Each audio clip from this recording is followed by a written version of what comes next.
En la pasada predicación que compartí yo, hablé sobre cómo el Señor nos estaba transmitiendo, ¿no?, hace un tiempo a esta congregación el propósito que Él quería para nosotros, ¿sí?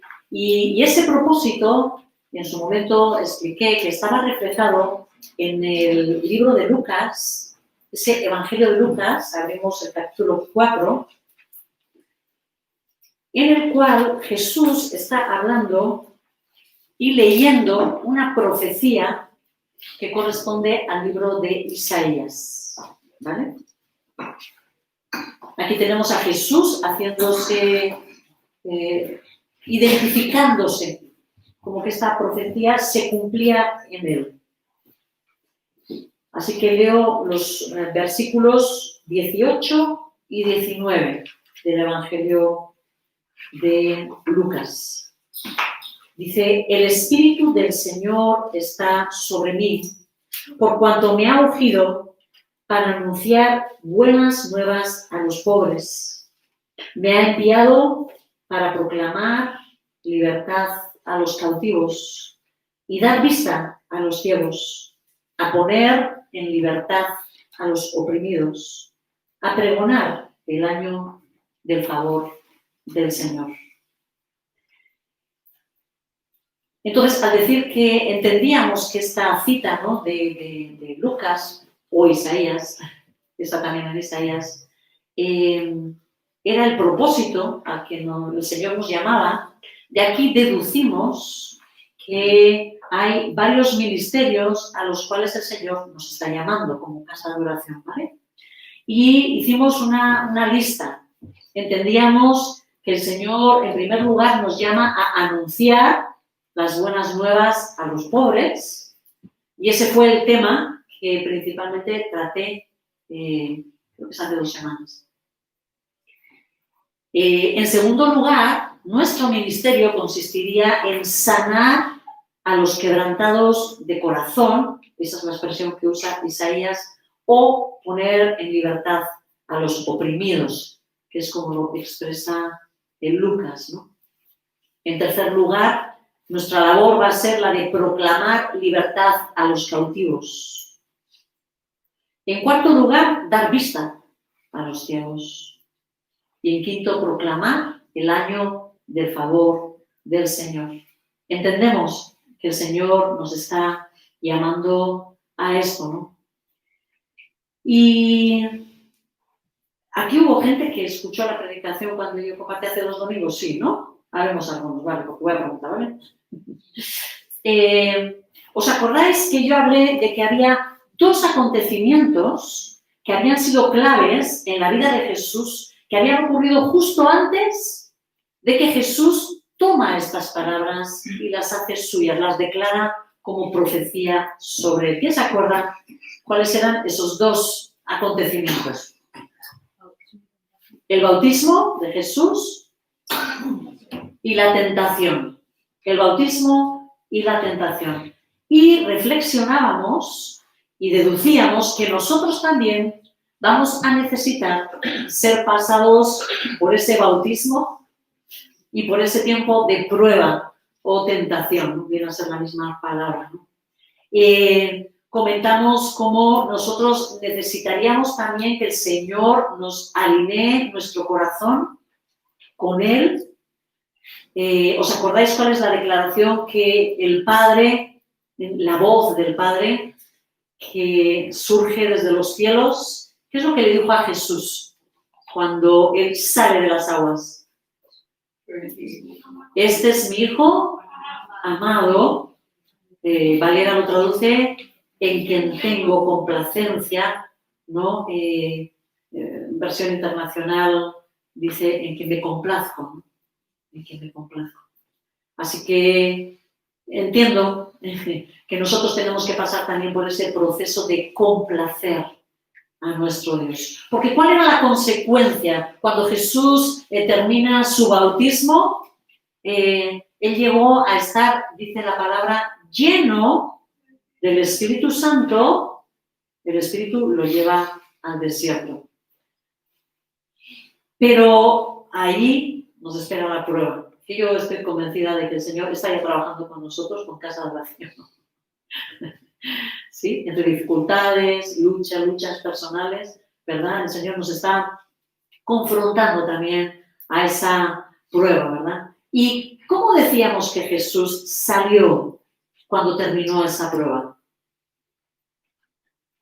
Fortalecido. ¿Sí? ¿Hasta qué punto? Lleno Del Espíritu. Ya estaba lleno del Espíritu. De poder. Del poder del Espíritu. ¿Sí? Cuando termina la prueba, en vez de debilitarse, hermanos, que muchas veces solemos decir, ay, esta prueba me está dando chaco. No, el resultado de la prueba, llevada de la mano de nuestro Señor, es fortaleza y poder. Lleno del poder del Espíritu, salió, ¿verdad?, a predicar y Él declara esto sobre Él, ¿vale? Cuando ya ha pasado por la prueba, lleno del poder. Así que nosotros entiendo que también tendremos que ser probados por ese tentador para salir llenos del poder, fortalecidos y ser capaces de afrontar los retos, las necesidades que tengamos que atender, que Él quiera poner delante de nosotros, ¿no? Así que, como ya hablamos de ese anunciar las buenas nuevas a los pobres, nos vamos al segundo ministerio al cual el Señor nos reta, que es sanar los quebrantados de corazón o poner en libertad a los oprimidos. ¿Me entendéis, no? Cuando yo digo de que hay dos citas, una en Isaías que emplea una expresión y la otra está en Lucas que emplea otra expresión, ¿vale? Uno dice sanar a los quebrantados de corazón, sanar a los quebrantados, y el otro dice poner en libertad a los oprimidos, ¿vale? Yo lo uno en mi entendimiento de esta forma. Yo entiendo que una persona que ha sido oprimida, ¿cómo va a acabar su corazón? No me estáis siguiendo. No me estáis siguiendo. En Isaías se emplea una expresión, ¿no? Cuando él da la lista, voy a decir la lista de cosas que va a hacer ungido, Isaías dice anunciar buenas nuevas a los pobres, sanar los corazones quebrantados. ¿Sí? Él habla de sanar corazones quebrantados. Dar vista a los ciegos, las demás cosas. Vamos a Lucas, que se supone que es el mismo texto, y nos dice anunciar buenas nuevas a los pobres, poner en libertad a los cautivos, y lo demás igual. ¿Me explico? Hay dos frases que son distintas. Si es el mismo texto, entiendo que esas dos frases están relacionadas. Es lo que estoy diciendo, ¿vale? ¿Cuál es la relación que yo encuentro? En que cuando uno es oprimido y vive bajo opresión, ese acaba teniendo un corazón quebrantado. Con lo cual, sanar al quebrantado de corazón viene a ser lo mismo que sacar y poner en libertad al oprimido. ¿Me explico? Vale. Ahí vamos. ¿Qué es oprimir? Oprimir es someter a una persona, a una nación, a un pueblo, pero someterlo de una forma vejatoria, ¿sí? Dejándolo, humillándolo, tiranizándolo, ¿sí? Con maldad, con un morbo, voy a decir, ¿no? En la maldad, ¿no? O sea, intentando hacer daño, ¿vale? ¿Cuántos aquí han escuchado alguna de las predicaciones que yo estaba, en la serie que yo estaba haciendo? Ya no os la pregunto. La serie se titulaba, que lo he dicho muchas veces, Por la Fe, ¿vale? Estamos trabajando la fe. Y en las últimas predicaciones de esta serie, que volveremos a ella, Dios mediante, en las últimas predicaciones yo utilicé mucho un libro. Hubieron varios personajes que aparecían en este libro. Esta es una pregunta difícil. Venga, ¿quién se atreve a decir cuál era el libro que estuvimos? Hebreo. No. Hebreos estaba el texto de la fe, ¿vale? Pero donde estaban los personajes. Pero las historias estaban contadas en Jueces. No sé si os acordáis que en ese libro veíamos una y otra vez cómo el Señor entregaba a su pueblo a la opresión de los enemigos. ¿Por qué? Por desobediencia. ¿Sí? Esta es la dinámica del libro de Jueces. El pueblo desobedece. El pueblo se rebela. ¿Sí? Entonces Dios, dice la palabra, lo entrega a los enemigos para que los opriman. ¿Sí? Y eso normalmente daba resultado. ¿Qué ocurría? Que el pueblo acababa clamando a Dios, sácanos de esta, nos arrepentimos, nos arrepentimos, Señor, sácanos de aquí. Y levantaba un juez, un libertador, que los volvía a poner en una situación buena, vamos a decir, y duraba unos años. Hasta que llegaba otra vez el mismo círculo, ¿sí? Ese círculo vicioso en que el pueblo de Israel estaba metido, ¿verdad? Pecado, opresión, ¿sí? Clamor, liberación, ¿verdad? Todo el libro de Jueces es un ejemplo precisamente de eso. Y eso mismo es lo que ocurre a nivel personal. El vivir en desobediencia hacia las leyes que Dios ha establecido trae muchas maldiciones sobre nuestra vida, tanto a creyentes como a no creyentes. Es decir, hay una base legal establecida por Dios mismo.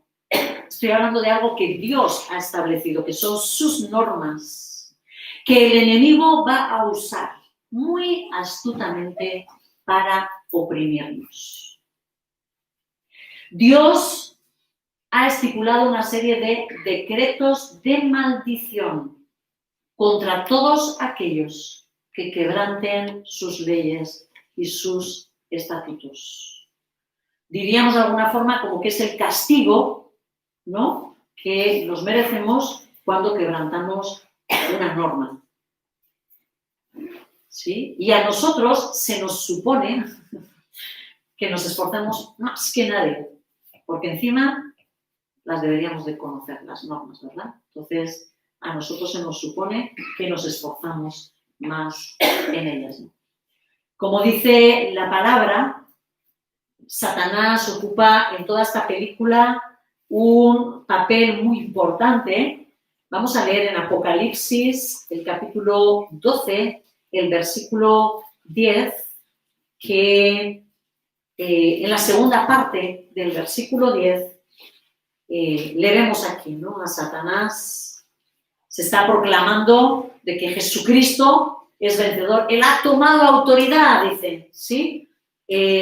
Ha llegado ya la autoridad del Cristo, ¿no? Dice, porque ha sido expulsado el acusador de nuestros hermanos, el que los acusaba de día y noche delante de nuestro Dios. Lo cual quiere decir que ese acusador tenía espacio en ese juicio. Lo entendemos, delante de nuestro Dios.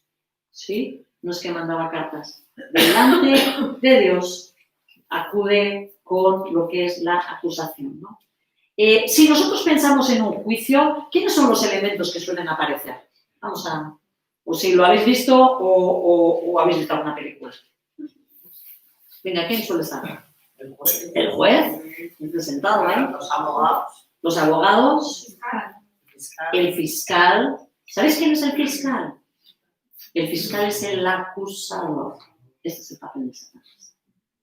El acusador. ¿Sí? Y de verdad que si alguien entiende de leyes, es Satanás. Si alguien entiende de leyes, es Satanás.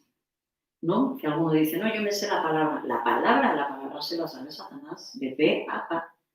Porque a través de ella sabe cuáles son las leyes de nuestro Dios y a través de ellas nos puede acusar, ¿no?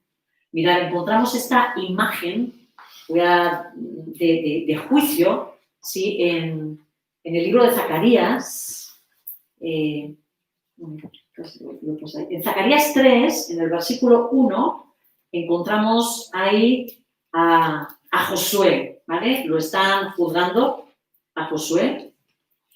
Dice, entonces me mostró a Josué, el sumo sacerdote, que dice, es una imagen del juicio, ¿vale? Que estaba de pie ante el ángel del Señor y a Satanás estaba a su mano derecha como parte acusadora. Esta es la imagen, ¿sí? En otras cuantas descripciones nos vuelve a decir que Satanás se coloca en la parte derecha del acusado. Esta misma imagen la refleja también David.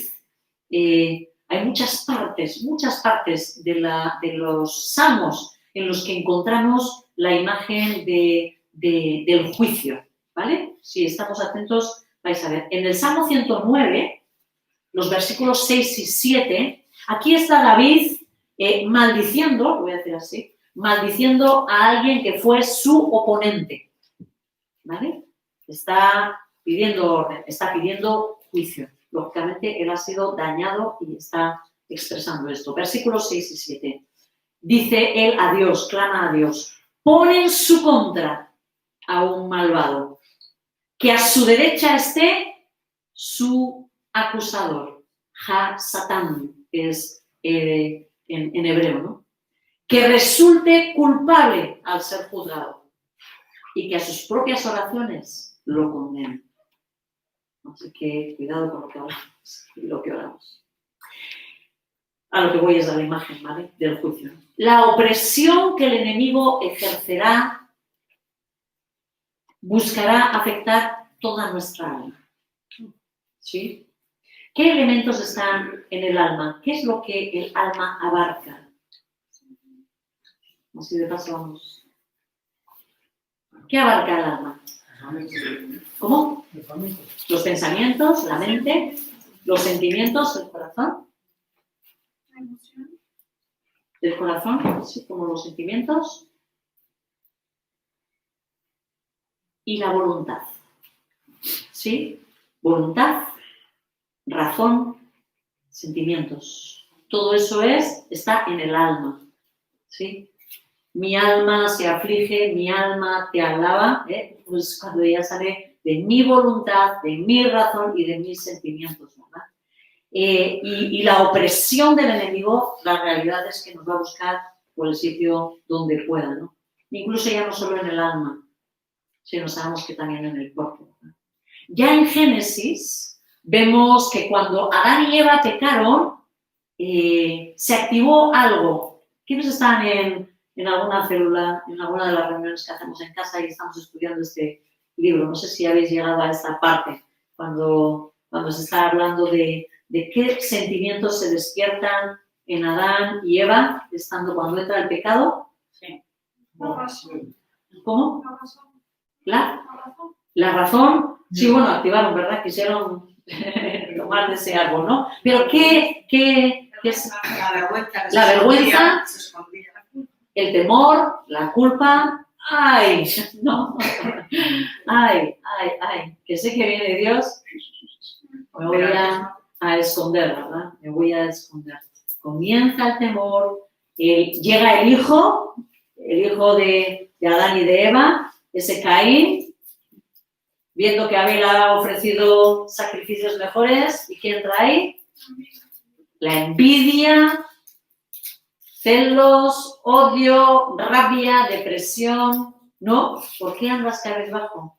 Caín, ¿no? Que le dice Dios. Todos estos sentimientos pueden ser formas de tormento, de opresión que el enemigo ejerce sobre nosotros. Si recordamos la lista de maldiciones por la desobediencia que está en Deuteronomio 28, es una lista enorme y aterradora, ¿no? Descubrimos que las consecuencias de nuestros pecados pueden traernos muchas cosas. tengo la sensación de que alguien está pensando, no, pero yo ya soy creyente. Ten cuidado con eso, ¿vale? Porque al pueblo al que se lo estaba diciendo, era también, ¿eh? Era su pueblo, ¿vale? Que no se lo estaba diciendo al del pueblo, ¿verdad? Las consecuencias, fijaros si son fuertes, lo que yo he extraído de las maldiciones, y lo puedes ver ahí mismo, ¿eh? Está en Deuteronomio 28. Confusión mental.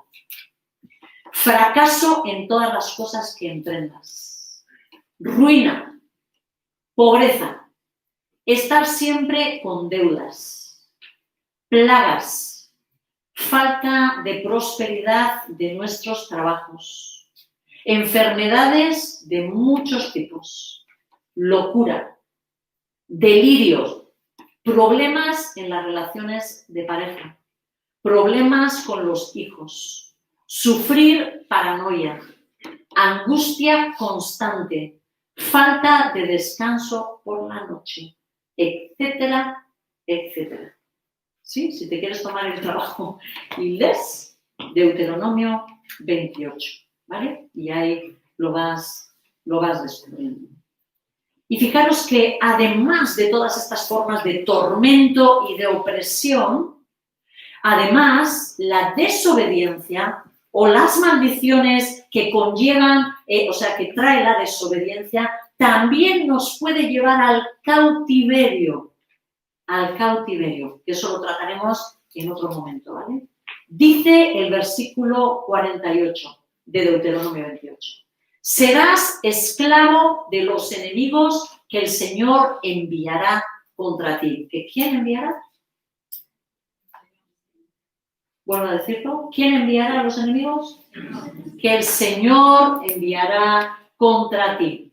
Ellos te pondrán un yugo de hierro sobre el cuello y te destruirán por completo. Hay juicio, hermanos. ¿Y por dónde dice el Señor la palabra que comienza el juicio? El juicio comienza por la casa de Dios. Así que atentos, ¿vale? Convivir siempre buscando la pureza en nuestras vidas. Yo sé que parte de la Iglesia ha enseñado que cuando una persona conoce a Jesús, todo esto desaparece. Te dicen, no, si ya el enemigo no te puede hacer nada. ¿No? El Señor nos ha hecho libres. Él venció a Satanás. Y lo creo firmemente. Pero ¿qué ocurre? ¿Os habéis identificado con alguna de las cosas que yo he dicho en la lectura? De opresión. Sí. Y conocéis a Jesús. Ese es el problema. Que decimos que ya todo esto se ha acabado, no hay problema, y la gente acaba pensando o poniendo en duda aquellas cosas que escucha de la palabra, porque dice, y estos dicen que yo ya tengo que ser feliz, que todo me va bien, que aquí ya no hay problema, y mira su vida y no se atreve a decirle nada al hermano de al lado. No vaya a ser que la acabe como Job diciendo, sí, a ver, saca el pecado que tienes. La realidad es que Jesús vino a deshacer las obras del maligno. Y declaro con todas mis fuerzas que Él ganó la batalla y recuperó la autoridad que Adán perdió sobre el reino y el gobierno del mundo y que se le había entregado a Satanás. Es decir, cuando Adán y Eva, pero Adán en concreto, como autoridad cae en pecado, esa autoridad de gobierno que Dios le había dado a él, ¿sí?, es quitada de sus manos y entregada al enemigo, a Satanás, al acusador. ¿Sí? En el momento en el que cae, se le quita la autoridad de gobierno y Satanás la toma y él la disfruta todo el tiempo que pudo, ¿verdad? Ahora bien, Jesús llega y en esa obra de la cruz además de perdonar nuestros pecados y sobre todo a través de ello, le quita la autoridad a Satanás. Y él acaba diciendo a sus discípulos, toda autoridad me es dada en el cielo y en la tierra. ¿Sí? Jesucristo tiene toda la autoridad. Pero ¿qué ocurre? Vamos a leer Hebreos en el capítulo 2, el versículo 8. El autor de Hebreos aquí está exaltando a Jesucristo y de él dice, todo lo sometiste a su dominio. Si Dios puso bajo él todas las cosas, entonces no hay nada que no le esté sujeto, ¿cierto? Ahora bien, dice el autor, es cierto que todavía no vemos que todo le esté sujeto. ¿Sí? ¿Es de él? Sí. ¿Pero lo vemos? Muchas veces aquí yo no salgo aquí y veo el gobierno de Dios en la calle. ¿Eh? ¿Lo veis vosotros? No. Ahora, ¿sabéis de quién es la responsabilidad? Mirad, Satanás sigue obrando con sus tronos, principados y potestades que están establecidas sobre el mundo en esa dimensión espiritual. Los hebreos le llaman a esa dimensión la raquia. ¿Sí? A todo este espacio del cosmos, a eso le llaman la raquia. ¿No? Hay veces que se traduce como el cielo, hizo el cielo. Esa expansión, ¿no? De las aguas entre las aguas y hizo el cielo. Bueno, pues esa expansión se llama raquia, ¿no? Palabra en hebreo. Pero ahí está, en los lugares, ¿no? De celestes. Está Satanás con todo su ejército, ¿no? Ahora ejerce un gobierno ilegal, pero lo ejerce. ¿Ilegal en qué sentido? En que ya ha sido Jesucristo levantado como Señor, Jesucristo ya ha sido levantado como Rey, pero todavía no ha puesto orden. ¿Me explico? Él pudo haber sido sentado a la diestra de Dios y haber dicho, ¿sabéis una cosa? He vencido. Se termina el mundo. Fuera limpio todo esto, quito a los enemigos, arraso este mundo, lo purifico y gobierno yo. ¿Lo pudo haber hecho? Lo pudo haber hecho. Pero no lo quiso hacer. Dejó un tiempo de espera. ¿Sí? Y me venía a la mente cuando estaba en la otra reunión, el tiempo en el que Jesús, como novio, va a preparar morada para su novia.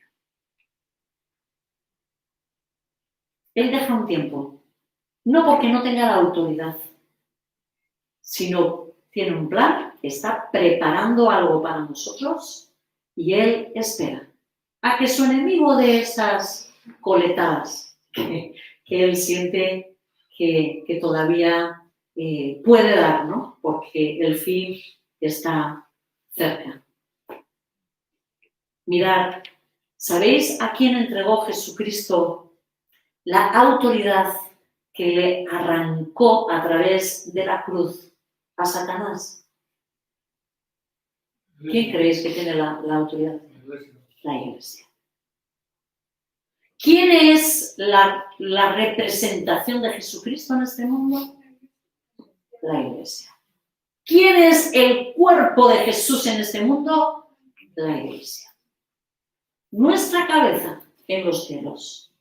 La Iglesia pisando la tierra, con la cabeza, nunca mejor dicho, en el cielo, conectada al cielo y a Jesucristo.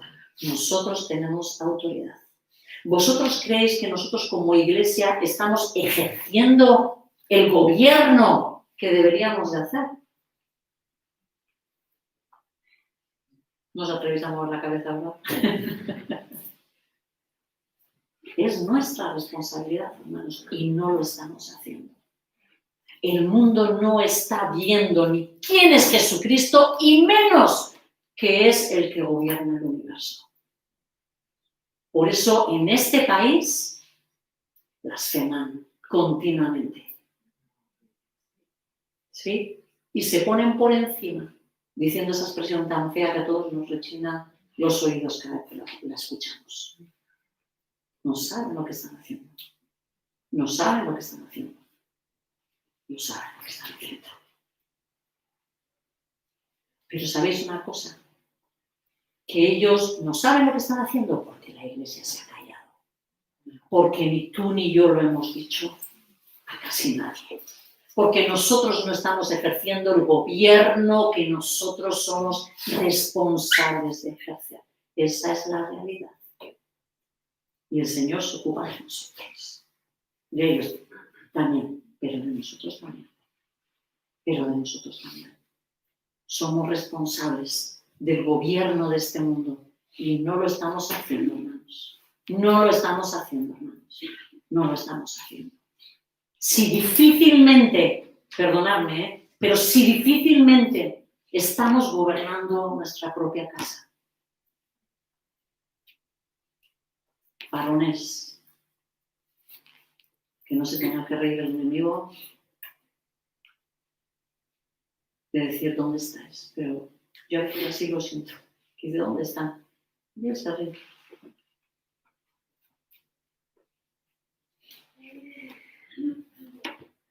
Satanás sabe que no lo estamos haciendo y le saca muy buen partido a todo ello. Así que se aprovecha y muchas veces gobierna a sus anchas. Es ilegal el gobierno, pero le es igual, porque como nosotros no le decimos nada, ni le paramos los pies, pues él hace lo que tiene que hacer. Él sí hace lo que tiene que hacer. El sacrificio de Jesús fue válido y suficiente para salvar a toda la humanidad. ¿Verdad o no? Válido y suficiente para salvar a toda la humanidad. ¿Pero toda la humanidad va a ser salvada? No. Él ha dejado, nuestro Señor Jesucristo ha dejado que en última instancia nosotros tenemos que tomar la salvación por la fe. Él nos habla, Él en su misericordia nos descorre el velo, muchas veces nos quita la venda que el enemigo nos tenía puesta, nos hace ver la verdad, pero nosotros tomamos la determinación de decir, sí, Señor, te entrego mi vida, mi corazón y mi voluntad. ¿Sí? Nosotros tenemos que dar ese último paso y es nuestra responsabilidad. ¿Sí?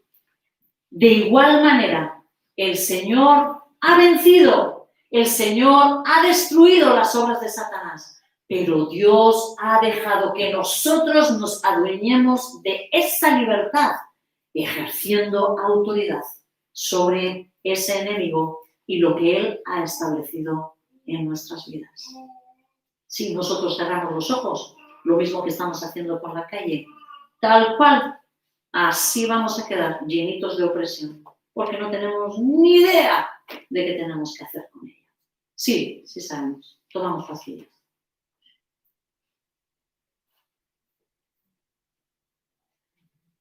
Las normas de bendición o maldición que están establecidas en el gobierno de Dios son efectivas y válidas tanto para creyentes como para no creyentes.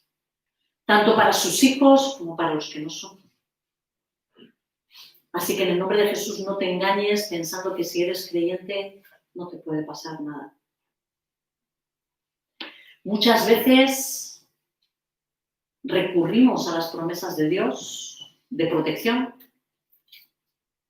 pero nosotros no cumplimos la parte que nos corresponde. ¿Quién ha leído el Salmo 91? ¿Muchos? Sí, muchos. ¿Precioso? Precioso. ¿Cuántas veces lo habéis, que mandará a sus ángeles para que no tropiece en piedra ninguna, ¿sí? Enviará sus flechas, pero a mí no me caerá ninguna, ni la mi derecha, ni la mi izquierda. Pero ¿sabéis cómo empieza el Salmo? El que habita el abrigo del Altísimo. ¿Te has preguntado alguna vez a ver si estás habitando en el abrigo del Altísimo para poder declarar todo lo demás? Ahí está la clave. Ese es nuestro problema. Que le pedimos a Dios que haga su parte y no hacemos nosotros la nuestra. ¿Sí? Que le pedimos la bendición y nosotros no cumplimos. Y Dios, ay, amigos, es Dios. Por muy manipuladores que seamos. Dios es Dios y no va a ser manipulado por nosotros. No nos damos cuenta que si el enemigo ya no nos podría hacer nada, no tendría sentido tantas advertencias que encontramos en la palabra de que nos mantengamos alerta, ¿no? ¿O no? Que nos dice Jesús, velad y orad. Velad, ¿sabéis lo que significa? ¿Sí? Como la vela, así, vigilando y estar alerta. Dice, porque sí, nuestro espíritu quiere, pero la carne es débil. ¿Con qué fin nos habría indicado Pablo que tenemos una vestidura espiritual para vestir? Y nos habla de batallas. Vámonos a Efesios 6. ¿Qué sentido tendría que nos cuenten estas cosas en la Biblia? Estas cosas, ¿no? Que algunos las sienten tan extrañas, tan raras, ¿no? Si nada de esto existiera, ¿no? Dice así, del 11 al 13, Efesios 6. Poneos toda la armadura de Dios, toda por si acaso, ¿verdad? Porque puede venir por donde sea la flecha. Toda la armadura de Dios para que podáis hacer frente a las artimañas del diablo. Así que tenemos artimañas, ese diablo piensa. Porque nuestra lucha, así que hay una lucha, ¿sí? No es contra seres humanos, sino contra poderes, contra autoridades, contra potestades que dominan este mundo de tinieblas, contra fuerzas espirituales malignas en las regiones celestes. Por lo tanto, poneos toda la armadura de Dios para que cuando llegue el día malo podáis resistir hasta el fin con firmeza.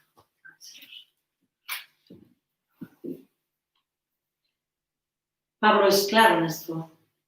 Él nos advierte de tantas cosas. Y os aseguro que la palabra de Dios trae exclusivamente lo que necesitamos. Si no necesitamos esto, no nos lo cuentan. Si no necesitásemos armadura, si no necesitásemos velar, no se dedica a decirnos ello, ¿vale? Aquí estamos viendo con tanta claridad que nos habla de un día malo y no se está refiriendo al tiempo, ¿verdad? Como para decir llueve mucho y no salgas. Él nos avisa que habrá batalla, nos avisa que tenemos que pelear, da por hecho que tenemos que pelear, que para ello, ¿no? Vamos a necesitar una armadura y que como no nos coloquemos esa armadura, no vamos a poder terminar firmes, vamos a ser zarandeados. También nos deja claro que el enemigo son precisamente no nuestra madre, no nuestro esposo, no nuestro hijo, sino unas fuerzas espirituales malignas y que el diablo usa artimañas. Eso quiere decir es algo meditado, ¿sí? Él estudia las cosas. ¿Dónde entro contra este? ¿Dónde entro contra el otro? Pruebo por aquí y luego por allá. Ahora bien, nosotros somos llamados a poner en libertad a los oprimidos. Lógicamente, comenzaremos por asegurarnos que nosotros mismos somos libres, ¿no? Y no estamos nosotros en opresión, ¿vale? Esto es a lo que el Señor nos llama, ¿no? Primero busquemos esa libertad, primero alcancemos nosotros esa libertad de la opresión y podremos tender la mano a los demás, ¿no? Porque si no somos pues, los ciegos que guían a otros ciegos, ¿no? Y no sé a dónde acabamos, a qué puerto llegamos, ¿no? Entonces es mejor que el Señor te dé esa vista y entonces podemos dirigir, ¿no? Correctamente a los demás, ¿no? Para que el quebrantado de corazón pueda sanar, necesita también pasar por un proceso, ¿no? Por todo un proceso. Lo primero que una persona, ya sea cristiano, bueno, si es cristiano ya lo tiene, ¿vale? Pero una persona que incluso no conoce a Jesús, para poder ser liberado de esa opresión, lo primero que necesita es conocer a Cristo. Porque cuando conozca a Cristo, cuando tú, casa de oración, te levantes, abras tu boca y compartas el Evangelio y el Señor te regale, digamos, esa alma, esa persona, al conocer a Jesús, comienza a tener las armas que le van a poder llevar a la libertad de esa opresión. ¿Sí? Todo lo que Jesús consiguió en la hora de la cruz está al favor de esa persona. Y no habla de que tengas que tener tantos años de creyente. ¿Sí? Es automático. Cuando la persona recibe a Jesucristo en su corazón como su Salvador, automáticamente les conferirá una autoridad contra los poderes del enemigo. ¿Por qué? Porque la autoridad de Dios está sobre esa persona. ¿Sí? Y si la persona cuida su vida, podrá decirle al enemigo, hasta aquí hemos llegado. Hasta aquí te estás metiendo con mi vida. Hasta aquí dejas ya de destruir todo lo que yo tengo. ¿Sí? Esa autoridad la conseguimos a través de nuestro Señor Jesucristo. La persona va a necesitar confesar su pecado y pedir perdón por él. No estoy hablando de pedir perdón para entregar tu vida a Jesús. No estoy hablando de la conversión. Estoy hablando de que una vez de que tú ya estás en los caminos del Señor, cuando tú quieres enfrentar este tema de una opresión, detectas tu pecado, tú dices, mira, no sé por qué, pero no puedo controlar la inmoralidad sexual. Y es un cristiano. Y está luchando por querer agradar a Dios. De hecho, o sea, cada vez que otra vez vuelve a abrir la pornografía, lo pasa horrible. Pero cuando se descuida, está otra vez con el ordenador encendido y eso allí. Dice, ¿qué pasa, Señor? ¿Por qué no puedo cortar con esto? ¿Sí? Hay una opresión. En ese momento la persona necesita detectar el pecado y confesar ese pecado concreto. ¿Para qué? Porque al pedir perdón y recibir ese perdón, ese pecado, digamos, queda cubierto con esa sangre de Cristo, el enemigo no te va a poder señalar a ese pecado. Tú limpias ese pecado y entonces tomas la autoridad para enfrentarte a aquello que está provocando el pecado, ¿no? Aquí podría ser un espíritu de inmoralidad sexual con el que tendrías que enfrentarte, ¿no? La persona, después de pedir ese perdón, tendría que enfrentar a ese ser, ¿no?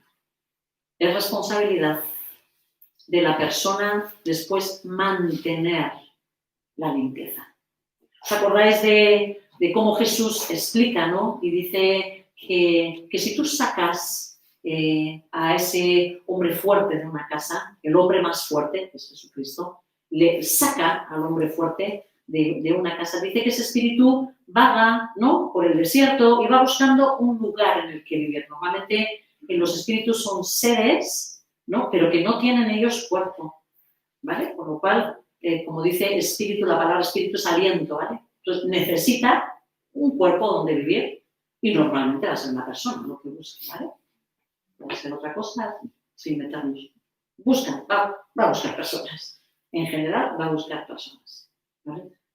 Entonces dice que si ese espíritu, dice así Jesús, ¿no?, no encuentra dónde descansar, ¿qué hace? Vuelve a mirar a la casa a ver cómo está.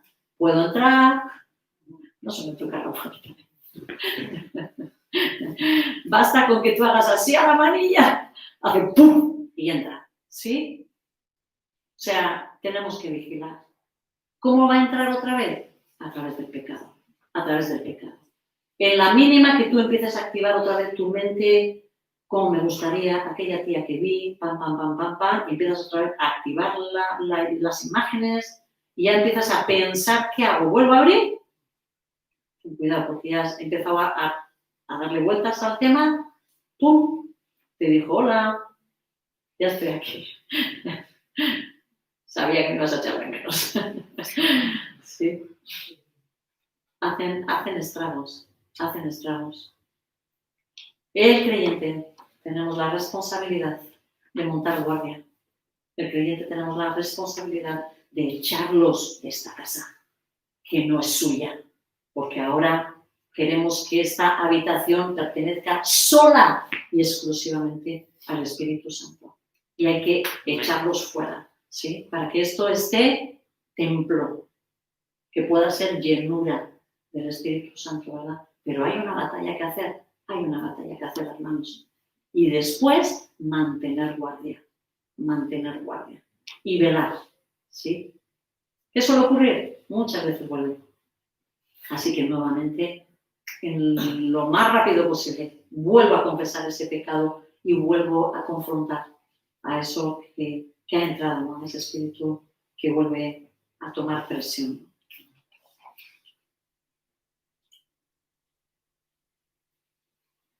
Una vez que la opresión cese, la persona podrá recibir la sanidad que Jesús proporciona en su misericordia.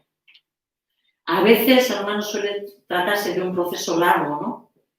Cuando una persona, no sé, cualquier cosa, igual es lo mismo que estoy diciendo, la inmoralidad, a veces hay que trabajarla durante tiempo, ¿vale? La amargura, esa es terrible. Va con una familia, vamos, normalmente, vamos, son una cuadrilla, ¿verdad? Ahí está la falta de perdón, el rencor, el odio, la frustración, la insatisfacción, ¿no? El descontento, ¿verdad? Puedes encontrar muchas cosas por ahí. Y eso igual es todo un proceso dentro de la persona, ¿no? Otras no, otras es algo que termina en el nombre de Jesús, ¿verdad? Y lo confronto. Sea lo que sea, lo que yo quiero deciros. Una es que el Señor nos quiere utilizar para que nosotros podamos ayudar a la gente que está a nuestro alrededor a que encuentre esa libertad. En el nombre de Jesús, que quitemos todo temor, primeramente, para luchar y quitar nuestros enemigos de nosotros mismos y tomemos la autoridad para poder ayudar a otros. El Señor está de nuestra parte. El Señor está de nuestra parte, no tengas ninguna duda. ¿Podré hacerlo alguna vez?